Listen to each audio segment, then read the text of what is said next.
Train station पर आकर खड़ी हो चुकी थी, एक और प्रेम कहानी का अंत लिए, एक और प्रेम कहानी की आखिरी मुलाकात लिखने के लिए।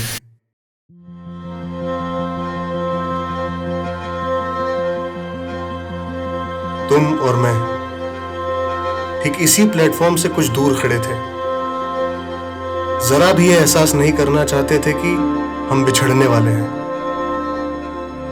तुम सिर्फ एक बैग हाथ में लेकर मुझे देखे जा रही थी और मैं तुम्हारी आंखों को। मेरे कानों में बार बार एक नंबर गूंज रहा था। गाड़ी संख्या 568808 कुछ क्षणों में प्लेटफॉर्म क्रमांक 2 से प्रस्थान करेगी। पर जैसे मुझे वो सब कुछ झूठ लग रहा था, मानो सपना, एक बेहद बुरा सपना। तभी न जाने कहां से एक बूढ़ी मां मेरे पास आई। उसने हम दोनों को देखकर कहा, भगवान तुम दोनों को खुश रखे, तुम्हारी जोड़ी बनी रहे।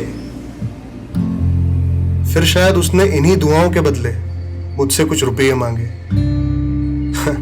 उसने मांगे कुछ थे, पर मैंने उसके हाथ में ढेर सारे रुपये रख दिए, इसी उम्मीद में कि ठीक है, अगर इन रुपयों के बदले ही भगवान हम तुम दोनों को फिर से मिला सकता है तो मुझे कोई परहेज नहीं। पर दुनिया की तो यही रीत है, सब कुछ रुपयों से कहां हासिल होता है।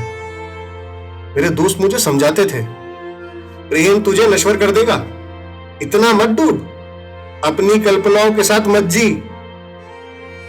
पर अभी वो सोचने का समय नहीं था, क्योंकि हम दोनों शून्य थे और शून्य में कोई क्या सोच सकता है। तुम्हारी ट्रेन की सीटी की आवाज सुनते ही तुम उसकी ओर चल पड़ी, बिना कुछ कहे, बिना कुछ सोचे। और मैंने भी वही किया, बस मेरी मंजिल की दिशा दूसरी थी, स्टेशन के बाहर की तरफ।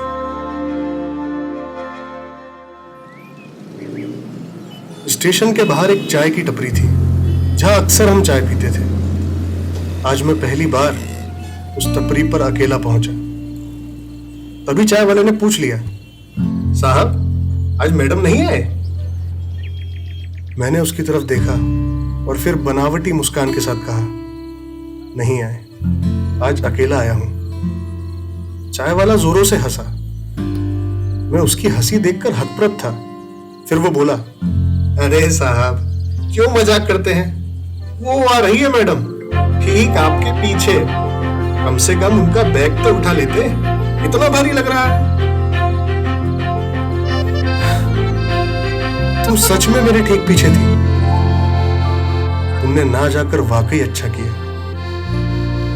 चाय के कप अब भी दो थे। चाय वाला मुस्कुरा रहा था और रेडियो पर गीत चल रहा था, अजीब दास्तां है ये।